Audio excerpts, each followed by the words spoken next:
므낫세가 왕이 될 때 나이가 12세라. 예루살렘에서 55년간 다스리니라. 그의 어머니의 이름은 헵시바더라. 므낫세가 여호와 보시기에 악을 행하여 여호와께서 이스라엘 자손 앞에서 쫓아내신 이방 사람의 가증한 일을 따라서 그의 아버지 히스기야가 헐어버린 산당들을 다시 세우며 이스라엘의 왕 아합의 행위를 따라 바알을 위하여 제단을 쌓으며 아세라 목상을 만들며 하늘의 1월 성신을 경배하여 섬기며 여호와께서 전에 이르시기를 내가 내 이름을 예루살렘에 두리라 하신 여호와의 성전에 제단들을 쌓고 또 여호와의 성전 두 마당에 하늘의 1월 성신을 위하여 제단들을 쌓고 또 자기의 아들을 불 가운데로 지나게 하며 점치며 사수를 행하며 신접한 자와 박수를 신임하여 여호와께서 보시기에 악을 많이 행하여 그 진노를 일으켰으며 또 자기가 만든 아로 새긴 아세라 목상을 성전에 세웠더라. 옛적에 여호와께서 이 성전에 대하여 다윗과 그의 아들 솔로몬에게 이르시기를 내가 이스라엘의 모든 지파 중에서 택한 이 성전과 예루살렘에 내 이름을 영원히 둘지라. 만일 이스라엘이 나의 모든 명령과 나의 종 모세가 명령한 모든 율법을 지켜 행하면 내가 그들의 발로 다시는 그의 조상들에게 준 땅에서 떠나 유리하지 아니하게 하리라 하셨으나 이 백성이 듣지 아니하였고 므낫세의 꾀임을 받고 악을 행한 것이 여호와께서 이스라엘 자손 앞에서 멸하신 여러 민족보다 더 심하였더라. 여러분 반갑습니다. 오늘도 큐티로 여는 기막힌 하루입니다. 본문 말씀 열왕기하 21장 1절부터 9절의 말씀입니다. 오늘 열왕기하 21장 말씀은 히스기야에 이어서 그의 아들 므낫세가 남유다의 왕으로 세워지는 모습을 보여주고 있습니다. 그는 12세의 왕위에 올라서 무려 55년 동안 남유다를 통치합니다. 이는 남유다와 북이스라엘을 통틀어 역대 왕 가운데 가장 긴 통치 기간입니다. 자, 그런데 므낫세는 선대 왕이었던 아버지 히스기야와 완전히 정반대의 통치의 길을 걸어갑니다.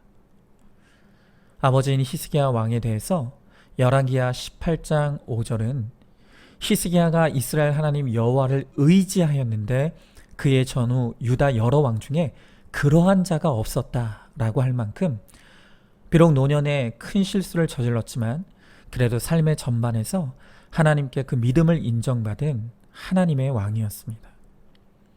하지만 그의 아들인 므낫세는 아버지의 길과는 정반대의 길을 가면서 남유다의 역대왕 가운데 가장 악한 일을 행합니다. 자, 오늘 말씀의 2절부터 7절 말씀에서 이 므낫세가 여호와 하나님 앞에 저지른 죄를 성경은 7가지로 정리하여 기록하고 있습니다. 먼저 그는 이방 사람들의 역겨운 풍속을 따랐다고 합니다. 또한 아버지 히스기야가 이루었던 이 종교개혁의 핵심이라고 할 수 있는 산당 제거를 원점으로 돌리고 다시 세웠습니다. 그는 바알 종교를 장려했고 하늘의 별들을 숭배하고 섬겼습니다. 그리고 성전 안에 우상의 제단을 세우고 몰렉신에게 자기 아들을 불살라 바치는 일들을 벌입니다. 마지막으로 므낫세는 점쟁이와 마술사를 가까이 하면서 그들에게 통치에 관한 일을 묻는 일을 벌입니다. 자, 여러분, 오늘 우리가 이 므낫세를 보고 있으면 한 가지 강한 의문이 생길 수밖에 없습니다.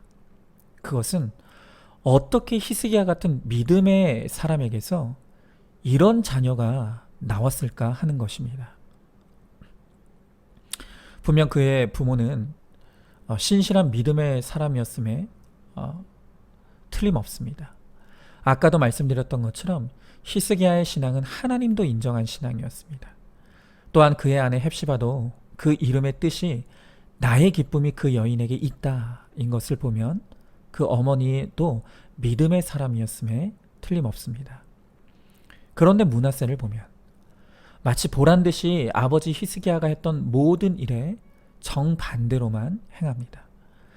특별히 3절을 보면 그가 하고 있는 그 모든 일에 대해서 그의 아버지 히스기야가 헐어버린 산당들을 다시 세웠다라는 말로 이 아들의 행위와 아버지의 일들을 대비하여 조명하여 보여주고 있습니다. 이런 것을 보면 므낫세가 벌이는 이 모든 악한 행위의 동기에 아버지에 대한 일종의 상처 혹은 반감이 있진 않았을까 하는 것을 짐작해 볼 수는 있습니다. 그러나 성경은 끝내 왜 그가 아버지의 신앙의 길과 정반대의 길을 가게 되었는지에 대해서는 전혀 밝히고 있지 않습니다.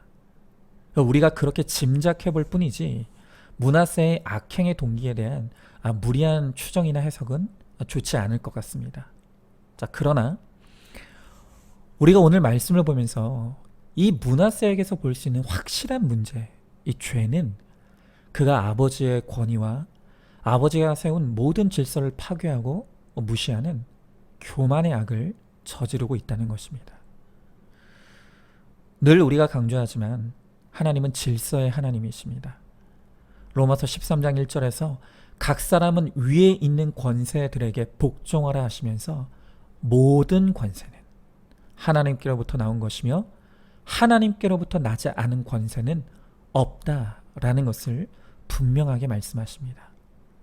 그래서 하나님은 우리의 거룩을 이루시기 위해 권세와 질서에 대한 순종으로 우리를 훈련해 가십니다.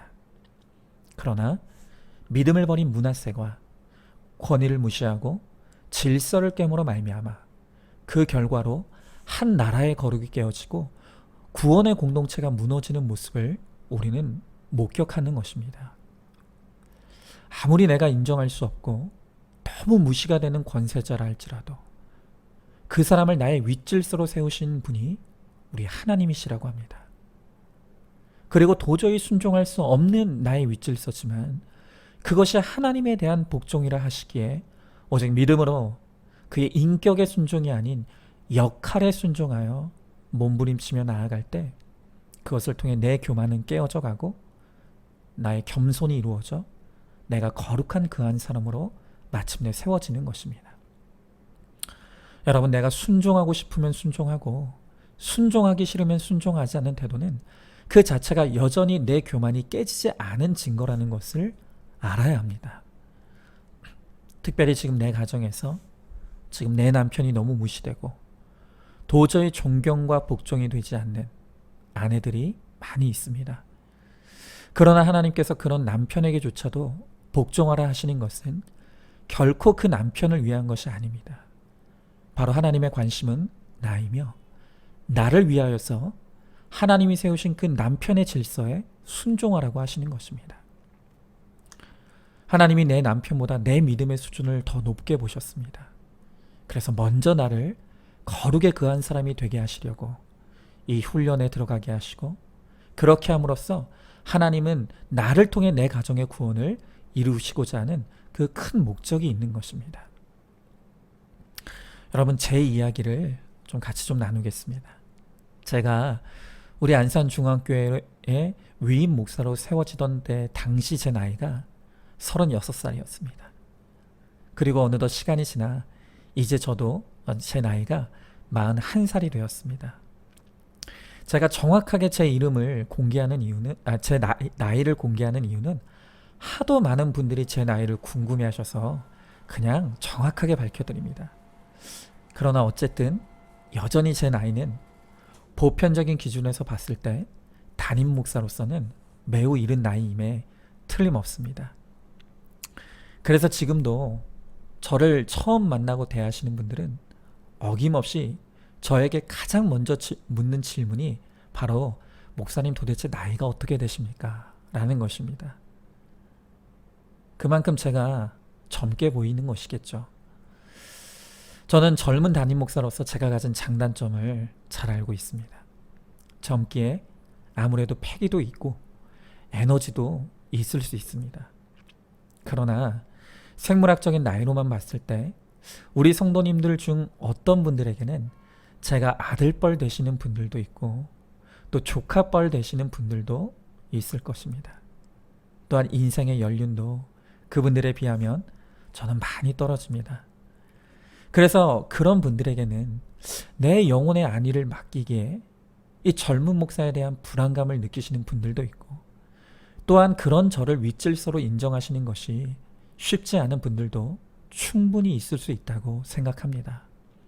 그래서 저는 제 주제를 알고 그런 우리 성도님들에게 제가 무례하게 보이거나 또한 예의 없는 모습으로 비춰지지 않으려고 정말 노력을 많이 하고 신경을 많이 씁니다.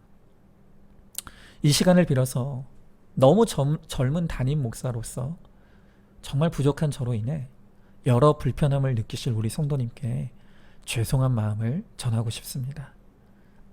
하지만 그럼에도 불구하고 오늘 이 새벽 큐티 설교를 듣는 여러분들에게 꼭 말씀드려야 될 것은 이런 부족함 투성이인 너무 젊은 목사인 저라 할지라도 하나님께서 저를 우리 교회의 담임 목사로 세우셨다는 것입니다.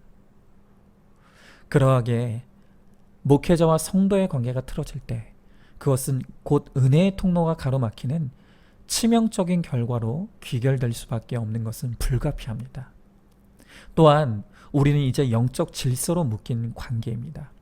그러므로 거룩의 관점에서 이 질서를 바라보고 주어진 질서와 권위에 복종해 나갈 때 그것을 통해 우리 안산중앙교회 공동체가 든든히 서갈 수가 있는 것이죠. 물론 저도 하나님 앞에서나 우리 성도님들 앞에서 부끄러움이 없는 영적 리더가 되도록 지금도 그렇지만 앞으로도 힘쓸 것입니다. 우리 성도님들에게 먼저 무엇을 요구하기보다 제 삶으로 본을 보이는 지도자가 되기를 원합니다. 또한 날마다 내 죄를 보고 그것을 공동체 앞에 가감없이 고백하며 나의 거룩을 입이 아닌 삶으로 드러내는 그런 지도자가 되기를 간절히 기도하고 있습니다. 그러나 그럼에도 불구하고 저는 완전할 수 없고 오히려 허물투성이인 100% 죄인에 불과합니다. 하지만 그런 저라 할지라도 우리 성도님들이 나의 거룩을 위해 또 하나님 나라와 몸된 교회를 위해 함께 질서를 세워가고 근본적으로 다 함께 하나님 앞에 복종하는 모습으로 나아갈 때 하나님께서 우리 교회를 통해 큰 영광 받으시고 우리 교회를 귀하고 값지게 사용해 주실 것을 믿습니다.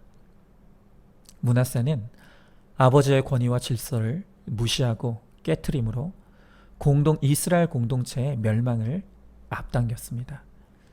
우리는 내게 허락하신 권위와 질서가 하나님께로부터 주어진 것임을 알고 여기에 나의 거룩의 훈련이 있으며 거룩하여진 나를 통해 나의 공동체를 구원하시고자 하시는 하나님의 뜻을 깨달아 죽기까지 순종함으로 나의 거룩과 공동체의 구원을 이루는 우리 모두가 되기를 소망합니다.